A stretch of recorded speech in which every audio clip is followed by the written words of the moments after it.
2020 সাল থেকে বলেছিলাম যে থেমে যাও, আর না হলে পরে আমার একটু যদি খাপাও তাহলে তোমাদের অবস্থা খারাপ করে দেবো। 12টা বাজাও। আমার দোস্ত লুৎফর রহমান ফারাইজি মুখে টেপ মেরে দিয়েছি। মযহাব যারা মানে আর আহলে হাদিস তারা মযহাব মানে না, বলে যে আল্লাহ এবং বান্দার মাঝখানে সম্পর্ক ডাইরেক্ট। আমরা কোরআন থেকে হাদিস থেকে দলিল গ্রহণ করে আমল করব। করেন না, আগেও করেছে এখনো করে, কিন্তু সেই সময় তো এক দল আরেক দলের বিরুদ্ধে। আরো চ্যালেঞ্জ করবে না, যদি করে তাহলে আমার কাছে যেন আসে। ওকে চ্যালেঞ্জ করেছি চলতি বছরের আগস্টের 10 তারিখে চ্যালেঞ্জ করেছি চরমোনা পীর সাহেব ফয়জুল করিম সাহেবকে। সনদ মুখস্থ নেই, হাদিস মুখস্থ নেই, তা আপনি আহলে হাদিস হলেন কিভাবে? এই প্রশ্নের জবাব দেন। আপনি আহলে হাদিস হলেন কিভাবে? আহলে হাদিস বলতেই আপনাকে বুঝতে হবে ব্যক্তি আহলে হাদিস মানে হাদিস বিশারদ, বহুত হাদিসের ভান্ডার।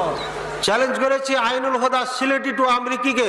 এই হাত এতটুকু, এই হলো বুকের উপরে গেল,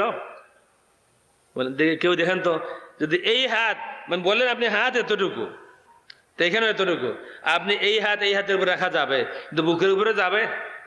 আমি বহু চেষ্টা করছি, দম বন্ধ হয়ে যাবো, কিন্তু বুকের। চ্যালেঞ্জ করেছি হাফিজুর রহমান কুয়াকাটাকে, যারা বেশি বেশি আহলে হাদিসকে গালি দেয়, যাদের কথাবার্তায় কোনো ভাজ ভুজ নাই, তাদেরকে। যারা বলবে তাবলীগ খারাপ, চরমোনাই খারাপ, কসম খোদার তুই নিজেই খারাপ। বলে দিচ্ছি মুনাজারা বহস হবে আরকানে ইসলাম, আরকানে ঈমান নিয়ে। তোমার ইলমের জোর কত আছে আসো, তুমি থাকবা আমি থাকবো, ক্যামেরাম্যান তোমার থাকবে আমার ক্যামেরাম্যান থাকবে, লাইভ চলবে তোমার আমার লাইভ চলবে, মাসের পর মাস মুনাজারা বহস হবে। 1 ঘন্টার জন্য আসলে আর টুক করে পালাই গেলে এটা হবে না। যদি তোমার ক্ষমতা থাকে আসো, বহস হবে তোমার সাথে, খাওয়া দিব প্রতিদিন দেশি মুরগা ইনশাআল্লাহ। ভাইরা আমার, যা খাইবে তাই দেবো, দেশি মুরগা আবার না খাই যদি, যা খাবে তাই দেবো, ঠিক আছে ভাইরা আমার। আল্লাহ পাক রব্বুল আলামিন সব জায়গায় আছে এই কথা যদি কেউ বিশ্বাস করে তাহলে সে কাফের হয়ে যাবে। আজকে এই ফতোয়া নিয়ে চলে যান বাড়িতে। আমার কথা না, কাফের যে হবে এটা আগেই ওলামায়ে কেরাম বলে রেখেছেন, বড় জোর হলে দিয়ে দেবো। আল্লাহ পাক রব্বুল আলামিনের হাত আছে, চোখ আছে, শুনেন। আল্লাহ পাক রব্বুল আলামিনের পবিত্র পা আছে, জাহান্নামে দিবেন, এই বুখারীতে হাদিস আছে। আল্লাহ পাক রব্বুল আলামিনের চেহারা আছে, কুল্লু শাইইন হালিকুন ইল্লা ওয়াজহু, কোরআনে আয়াত। এই সবগুলো কোরআনে যেভাবে আছে, ইমাম আবু হানিফা রাহিমাহুল্লাহ বলছেন যেভাবে আছে ওইভাবে ঈমান আনলাম, এতে আর কিছু বলার নাই। হাত মানে অরিজিনাল হাত, কোনো ব্যাখ্যা বিশ্লেষণ নাই। আর পরে এসে হানাফি মাযহাবের দাবিদারি, মিথ্যা দাবিদারিরা বলছে হাত মানে কুদরাতি হাত, মানে হাত নাই। নাউজুবিল্লাহ। চিন্তা করেছেন কত আয়াত কি আর কত হাদিস কি যে অস্বীকার করছে, মানে সীমারেখাই নাই। কিয়ামতের দিন আল্লাহ পাক রব্বুল আলামিন জান্নাতীদের দেখা দিবেন, দেখা দেওয়ার পরে দ্বিতীয়বার আবার একদিন আসবেন, কিন্তু রেখা রূপ চেহারা চেঞ্জ করে আসবেন। দে বলছে যে আমি তোমাদের রব, আনা রব্বুকুম। তখন বলবে যে না, আপনি আমাদের রব না, আমরা রবকে দেখেছি চিনি আমরা, আপনি রব না। তখন এবার পর্দা উঠাই দিবেন, আনা রব্বুকুম। তখন সবাই সিজদায় পড়বে। ফায়ুকশাফু আন সাকিন ওয়া ইউদআউনা ইলা সুজুদ ওয়া হুম সালিমুন। সূরা কালাম। আল্লাহ বলবে সিজদা, সবাই সিজদা পড়ে যাবে। যেমন শাক উঠাবে, এখান থেকে পেন্ডুলি বলা হয়, শাক মানে পেন্ডুলি। এখানে নিষ্প শাক পোশাক পড়তে হবে, সুন্নাত। শুনেছেন না শোনেন নাই? মুফতি সাহেবরা তো ফতোয়া দেয়। হানাফি ভাইয়েরা ভালো করে বুঝেন, আর তাবলীগ যারা করেন তারা তো নিষ্প শাক শব্দটা ভালো করে শুনছেন, বুঝেন না? নিষ্প শাক মানে কি? এই দুইয়ের মাঝখানে এটাকে নিষ্প, নিষ্প মানে মেডেল, আধা আধি, অর্ধেক। হ্যাঁ, এটা যখন আল্লাহ খুলবে না ভাবে, ফায়ুকশাফু আন সাক, এই শাককে আল্লাহ ওপেন করে দিবেন সেদিন। বলে সুবহানাল্লাহ। আল্লাহ আমাদেরকে তোমাকে দেখার তৌফিক দান করুন, বলে আমিন। এটা সব থেকে বড় নিয়ামত, আল্লাহকে দেখা। আল্লাহু আকবার। যখন খুলবে তো সবাই সিজদায় পড়ে যাবে, মুনাফিক কাফের বেঈমানেরা সিজদায় যেতে পারবে না, এভাবে পিছন দিকে যাবে। সাবধান, এমন আল্লাহ সবকিছু বলে দিচ্ছেন। আরে ভাই, শাক উঠিয়ে দেখাবেন, আল্লাহ রূপ দেখাবেন, আর সবাই সিজদায় পড়ে যাবে। হ্যাঁ, আর আপনি বলছেন আল্লাহ নিরাকার, আল্লাহর কিচ্ছু নাই, হাত নাই, পা নাই, কিচ্ছু নাই, নাউজুবিল্লাহ। যারা আজ থেকে এই বক্তব্য শোনার পরে বলবেন যে আল্লাহ নিরাকার, অরিজিনাল কাফের হইয়া যাবেন। এটা মদিনার নবী করিম সাল্লাল্লাহু আলাইহি ওয়াসাল্লামের মাদ্রাসার ফতোয়া দিলাম আপনাকে। এটা আল্লাহ পাক রব্বুল আলামিনের প্রদত্ত কোরআনের ফতোয়া দিলাম আপনাকে। কথা বুঝছেন? মুনাজারা বাস হবে এবার সর্বপ্রথম আল্লাহকে নিয়ে, তারপরে নবীকে নিয়ে, তারপরে দিনকে নিয়ে।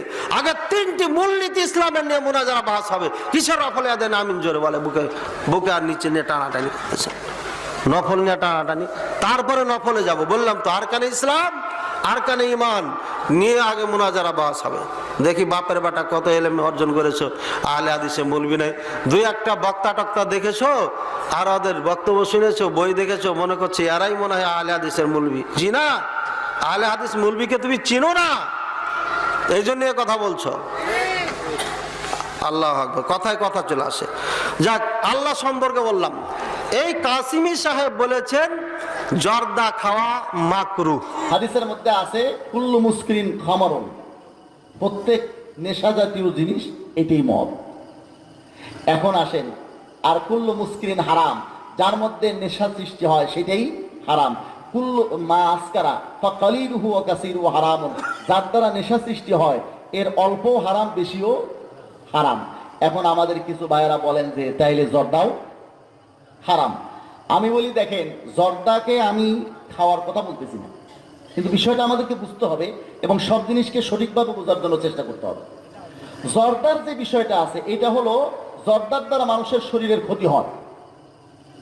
ক্ষতি হয় কিনা? এই যদি ক্ষতি হয়, কারো আবার ক্ষতি হয় না, ওর অভ্যাস হয়ে গেছে, ক্ষতি হয় না। তো যদি জর্দার দ্বারা ক্ষতি হয়, যদি জর্দার দ্বারা ক্ষতি হয়, এটা মাকরুহ হবে। বলেছেন?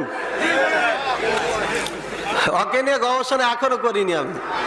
তো এই আসার পরে একজন মেসেজ দিল যে সাহেব বই দেখে দেখে কাসিমি সাহেব সবকে বোকা বানাইছে, আপনি একটু আমাদের হেল্প করিয়েন। পুরা লম্বা একটা চিঠি দিয়েছে। তো চিন্তা করলাম তাহলে বইটই নিয়ে যাই, নিয়ে আসলাম। এগুলোই আপনার বহু আগে থেকেই গবেষণা করা আছে, আলহামদুলিল্লাহ। এই যে ভর্তি করা আছে এখানে। তো জর্দা হালাল না হারাম? কাসিমি সাহেব যে বললে এটা মাকরুহ। আবার হাদিস পড়ছেন উনি, কুল্লু মুসকিন খামরুন, প্রত্যেকটি নিশা জাতি জিনিস ব্রেন বিক্রি করে দেয়, বিকৃত করে দেয়। আর যে ব্রেন বিক্রি করে কুল্লু খামরিন হারাম, প্রত্যেকটি খাবার হারাম। হাদিস পড়ছে আর বুঝাচ্ছে মানুষকে মাকরুহ। মা আসকারা ফাকালিলুহু ওয়া কাসীরুহু হারামুন, যার দ্বারা নেশা সৃষ্টি হয় এর অল্প হারাম, বেশিও হারাম। তো যদি জর্দার দ্বারা ক্ষতি হয়, যদি জর্দার দ্বারা ক্ষতি হয়, এটা মাকরুহ হবে। আরে ভাই, জর্দা খেলে মাথা ঠিক থাকবে? সুস্থ যে জীবনে জর্দা খায় নাই, আমাকে এতটুক দিয়ে না, আমি 1 ঘন্টা উঠতে পারবো না। এটা পরীক্ষা করেছি আমি ছোটকালে, কথা বুঝছেন?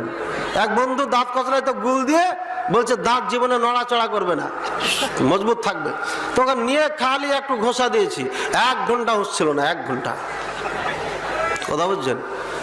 আর এই মাথা বিকৃত করে দিচ্ছে। এই জর্দা গুল যদি মাকরুহ হয়, এই মুলবির সাথে কিসের বহাস মোনাজারা করবেন বলেন? এই জন্য মুন্নিয়ার চরে বলেছিলেন আকরামুজ্জামান সাহেব, আমাদের সিনিয়র ভাই হাফিজাউল্লাহ, বলেছিলেন যে এই শফিক কাসিমের সাথে মুখলেস মাদানিকে তুলনা করা, এটা গরু গাধা ছাড়া কেউ বলতে পারবে না, বলবে না। দাওরা হাদিস পাস করেছে, পরে 1 বছর ইফতা পড়ে মুফতি নাম দিয়েছে।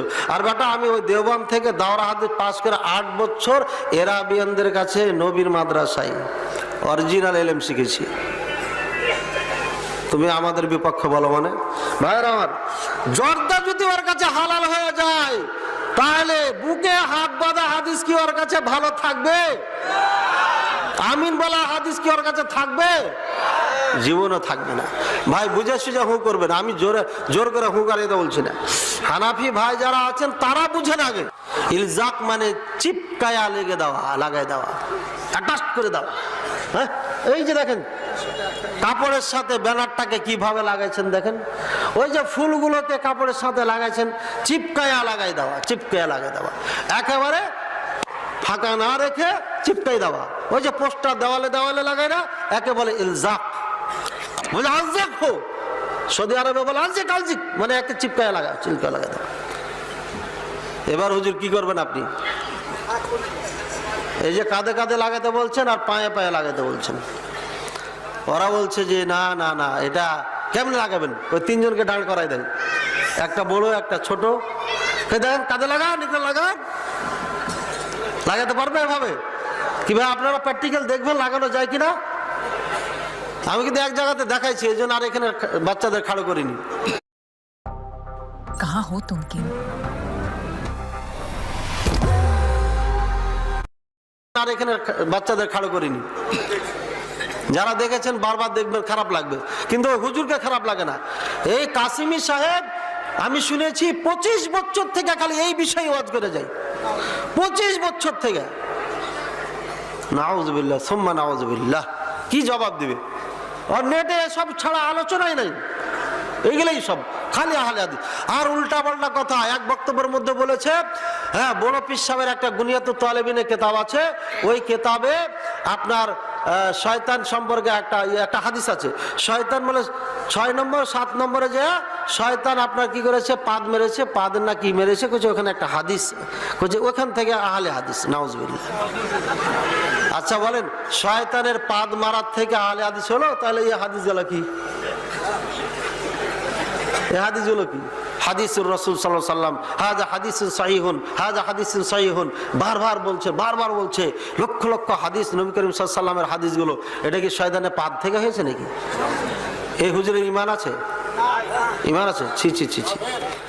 আহলে হাদিস যে সত্য ধর্ম, ইবনে আব্বাস রাদিয়াল্লাহু তাআলা আনহুমার থেকে এ পর্যন্ত দলিল আছে আমার কাছে। বড় বড় সাহাবায়ে কেরাম থেকে নিয়ে বড় বড় আইম্মায়ে কেরামদের 40 জনের নোট আমার কাছে করা আছে।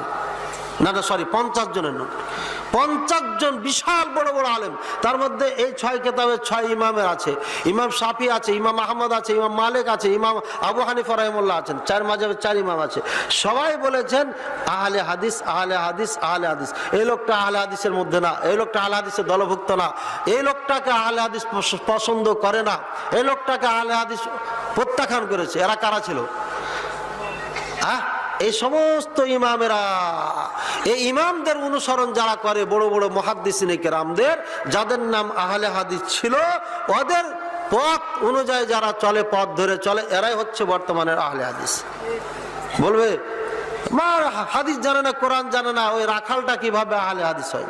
জি আহলে হাদিস হয়। ভাই আওয়ামী লীগের গঠনতন্ত্র, বিএনপির গঠনতন্ত্র, জামাতের গঠনতন্ত্র, একটা রাখাল যে জামাত করে, বিএনপি করে, আমলিগ করে, জানে? কিন্তু আগে আমলিগ বলেন কেন? কেন বলেন? বড় বড় নেতারাই গঠনতন্ত্র জানে, আওয়ামী লীগ সম্পর্কে পুরোপুরি ইতিহাস তারা জানে। কিন্তু এই যে একটা রাখাল আমলিগ করে নৌকা নিয়ে লাফাচ্ছে, যে এ তো কিছু জানে না, তাকে আমলিগ বলেন কেন? ওই যে বড় বড় নেতাদের অনুসরণ করে, ওদের পথ ধরে চলে, এই জন্য ইও আওয়ামী লীগ, ইও জামাতি, ইও বিএনপি। ঠিক না ঠিক? ওই যে ওলামায়ে কেরাম, মুহাদ্দিসিনে কেরামদের পথ ধরে যারা চলে, তারা হচ্ছে আহলে হাদিস।